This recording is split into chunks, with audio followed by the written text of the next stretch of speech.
Hello दोस्तों, KSFM Hindi stories and poem पर आपका हार्दिक अभिनंदन है। अगर आपने चैनल सब्सक्राइब नहीं किया हुआ है तो जल्दी से कर लीजिए और हाँ, बेल आइकन जरूर प्रेस कर दीजिए।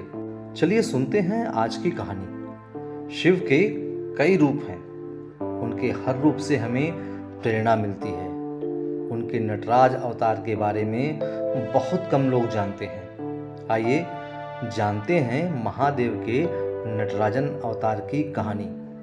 स्कंद पुराण में नटराजन की मूर्ति से जुड़ी एक कहानी मिलती है, जिसके अनुसार एक बार सारी मोह माया त्याग कर वनों में निवास करने वाले साधुओं को अपने तपोबल का अहंकार हो गया।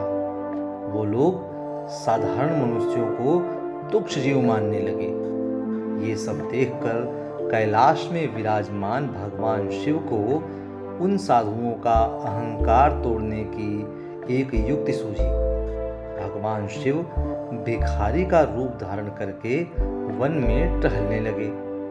जब वे साधुओं के निवास स्थान से गुजरे तो इस दौरान साधुओं में जीवों के निर्माण और श्रेष्ठ जीव के विषय को लेकर चर्चा चल रही थी। साधुओं में सबसे श्रेष्ठ होने की मानसिकता उत्पन्न हो गई थी। साथ ही उन्होंने भगवान की पूजा आराधना न करने का फैसला ले लिया।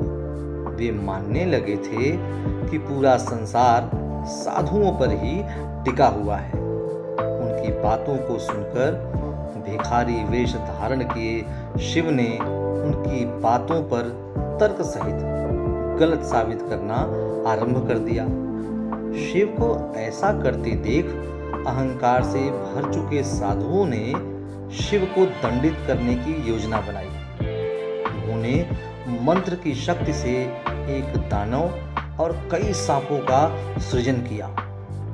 उन सभी ने मिलकर शिव को मारने के उद्देश्य से उन पर हमला कर दिया। ये देखकर शिव ने एक अनोखा रूप धारण कर एक नृत्य की मुद्रा लेकर सभी दानवों और सांपों का संहार कर दिया।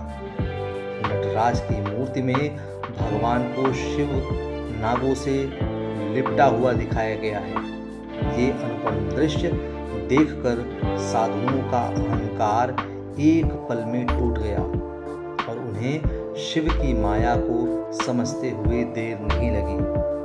इस तरह नटराजन की मूर्ति को सृजन और विनाश दोनों के प्रतीक के रूप में जाना जाता है।